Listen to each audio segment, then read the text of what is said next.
Huh? You're pregnant? No way. You're not serious about having the baby, right? That was the first thing my husband said to me when I finally got pregnant at 40.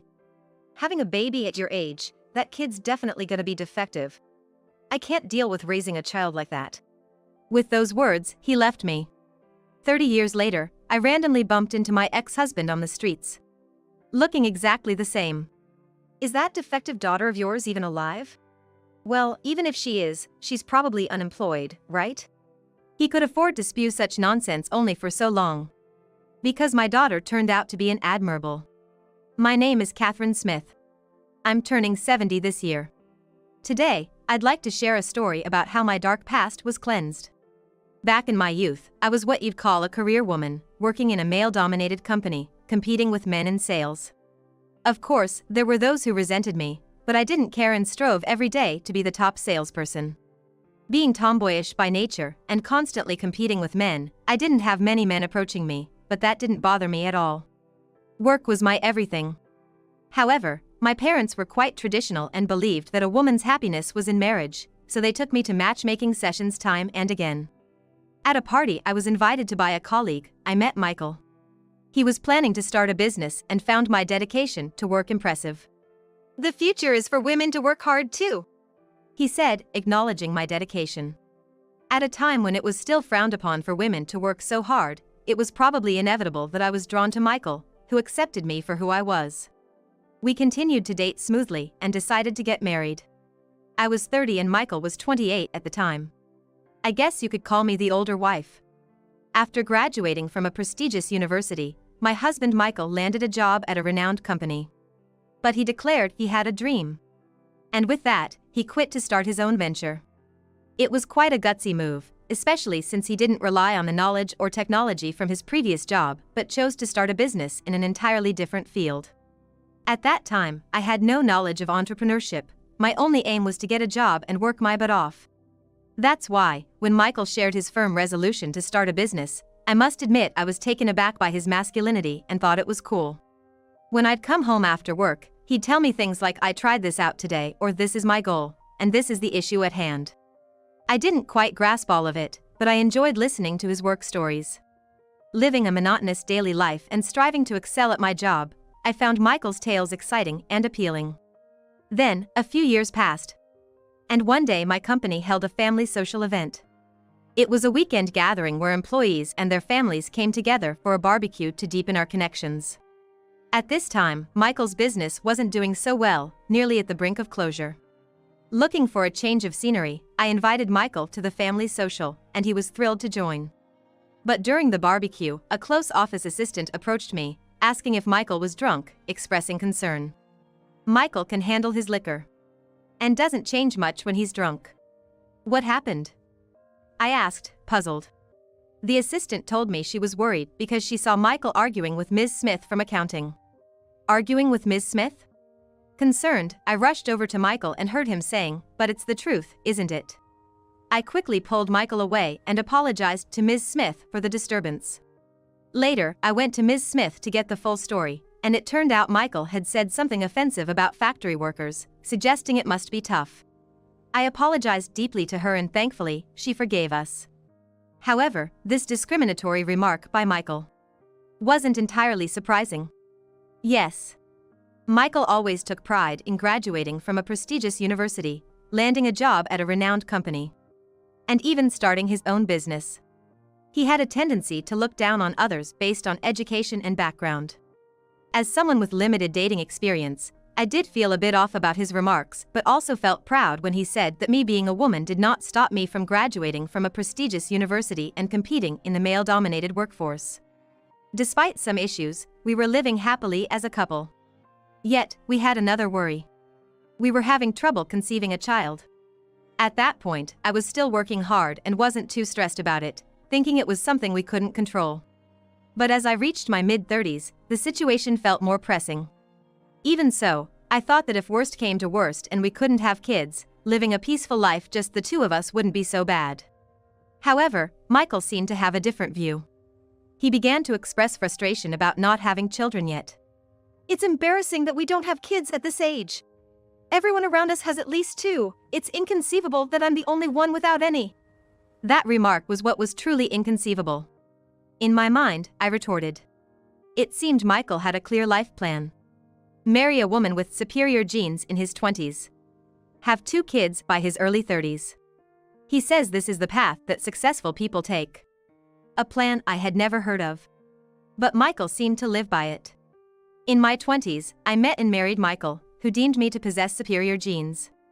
The plan was progressing smoothly until it hit an unforeseen snag. I was supposed to have borne 2 children by now, yet conceiving had become a challenge. This displeased Michael. His frustration started to show, and he bluntly criticized me. You're academically successful and career-oriented, but it seems you lack maternal aptitude. Moreover, he accused me, your alma mater might be renowned, but as a woman, you're flawed. I've been duped. When I broached the subject of fertility treatments, Michael rejected the idea, stating, children born through fertility treatments can't possibly be superior. I'm totally against it. What a biased opinion. No matter how I tried to persuade him, even suggesting a simple hospital visit, he'd say things like, going to the hospital for such a thing would be an embarrassment. When I tentatively proposed at least getting tested, he exploded, what, you're saying it's my fault? Cut it out. He yelled and insisted, if you really want to go that badly, go by yourself. But going alone seemed pointless. Fertility treatments are a couple's endeavor. Yet, Michael failed to understand this. Nonetheless, I visited the fertility clinic alone, where the doctor told me, everything seems fine. Please come back with your husband next time. That was to be expected. After all, a child isn't made alone. Yet, without Michael's cooperation, it seemed I had no choice but to give up. That's what I thought. A decade into our marriage, I began to see Michael's so-called masculinity as nothing more than selfishness. His enthusiasm for starting a business had faded into a cycle of starting and giving up, and now, 10 years later, nothing had changed. While he did odd jobs occasionally, my salary was the mainstay of our finances. Yet, he would conveniently ignore any inconvenient truths. How many times had the thought of divorce crossed my mind? But after 10 years, affection takes root. Occasionally he was harsh, but if I didn't dwell on it, it didn't bother me. Humans are peculiar in that way. And then, on one fateful day as I turned 40, something astonishing happened. I was pregnant. My period had stopped. Had I reached menopause already? But at 40, wasn't that too soon? Worried it might be an illness, I decided to visit the hospital. The doctor's words left me stunned. You're pregnant. But I'm 40 years old. Pregnant? I replied in disbelief. The doctor reassured me, it's not uncommon for women at 40 to conceive. Though it was surprising. The doctor continued. There are risks compared to younger mothers, and there are precautions you'll need to take, but many have healthy babies. Encouraged by the doctor's words, I was elated at the prospect of having a child. Surely Michael would share in my joy.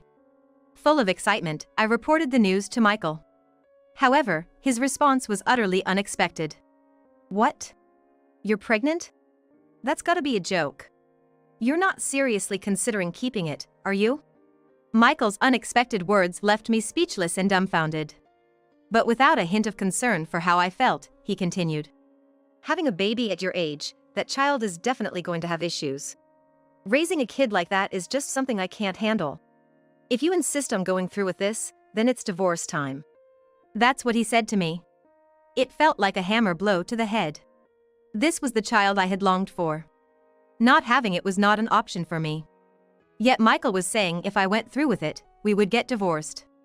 It turned out that to Michael, I was not someone to be loved, but merely a tool for producing superior children. Sure, after 10 years together, some affection had developed, but if I had to choose between Michael and my child, there wouldn't be a moment of hesitation. I'd choose my child. I could get by without Michael just fine. In fact, it would probably be harder for him than for me. With that in mind, I declared to Michael, I am absolutely having this child. The next day, he slapped the divorce papers in front of me. He was serious. But my decision was unwavering. We were going to divorce.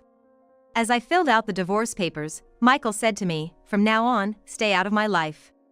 So that's how it would be until the end. What were those 10 years for, I wondered. But I too had no desire to have anything more to do with such a man. I gave up any claim to alimony and child support and decided to go back to my parents' house.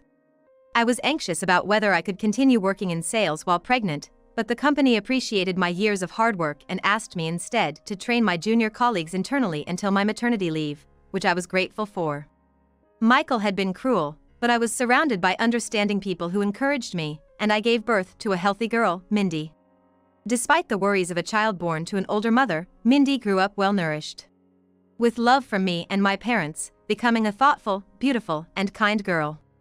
Raised freely, she became a curious and lively child.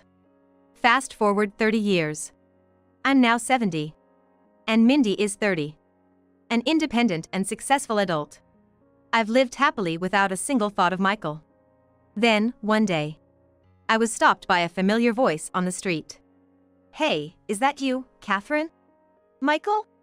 Yes, it was that detestable Michael. "What's with you, looking all scruffy like that?" Michael approached with a sneer. "Just turned into an old lady, huh? I guess taking care of a kid with disabilities is tough, right?" He assumed Mindy was disabled, hurling the same old insults at me as before. "After our divorce, I remarried a woman 10 years younger. Looks really are everything with women. Turns out education didn't matter at all." Michael bragged, unasked, about his life post-divorce. "After our divorce, I remarried a woman 10 years younger. Looks really are everything with women. Turns out education didn't matter at all." Michael bragged, unasked, about his life post-divorce. "Got a daughter too, and unlike your disabled kid, mine's a beauty and pretty smart, too. She got the best of my brains and her mom's looks. What do you call it? Winning at life? We're out shopping together today. Dumping you was the best thing ever. Otherwise, I'd be stuck with you and that gloomy child of ours, can't imagine that. Oh man, I'm so glad." Sure has a way with words, doesn't he? There are plenty of things I'd like to say back. But arguing with such a person is a waste of time. Taking my silence as consent, Michael's chatter didn't stop. I wished he'd just go away if he was out shopping with his daughters. Just then, when I was thinking that, a woman in a deep hat and mask approached from behind. "Mom? What are you doing?" Yes. It was Mindy. "Do you know this person?" She asked about Michael. I hesitated, unsure how to respond.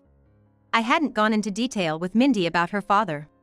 I had always intended to explain it properly, but Mindy had always said there was no need to force the topic. And she had never met him.